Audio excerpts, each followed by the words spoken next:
Եթե մինչև հիմա հրեշտակ չեք տեսել, կտեսնեք կանանց տոներին։ Մարտի 8-ին սկսվում են կանանց ու աղջիկներին նվիրված տոնակատարությունները։ Հերթականը Սիրահարների այգում է, սակայն ոչ միայն աղջիկների, այլև տղամարդկանց համար։ Կազմակերպիչները բոլոր ցանկացողներին հրավիրում են մարտի 8-ին Սիրահարների այգի, իսկ մարտի 9-ին ժամը 13-ից 18-ը Հյուսիսային պողոտա։ Երևանցիները կարող են գնալ ու նկարվել հրեշտակների թևերով, հետո էլ այդ նկարով մասնակցել մրցույթի։ Միջոցառման նպատակն է ինքն ակտիվացնել եւս մեկ անգամ ստեղծել առիթ, որպեսզի մարդիկ ժպտան ու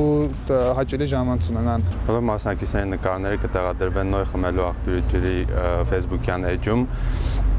Առավելագույն Facebook-յան լայքեր հավաքած առաջին երկու նկարները կստանան մրցանակներ։ Մարտի 10-ից 18-ը Facebook-ի օգտատերերը հնարավորություն կունենան քվեարկել հավանած նկարների օգտին։ Հաղթողները կստանան Samsung Galaxy հեռախոս եւ iPad 2 պլանշետ տաբլետ։ Առանձնացվել է նաեւ հատուկ մրցանակ HTC հեռախոս։ Նախաձեռնության կարգախոսն է «Ստեղծիր քո անհատական բացիկը»։ Կազմակերպիչներն են Նոյ եւ Բժնի ընկերությունը, Ֆլեշմոբ հասարակական նախաձեռնությունն ու Երևանի քաղաքապետարանը։ Դավիթ Դավթյան, Խաչատուր Եսայան, Army News։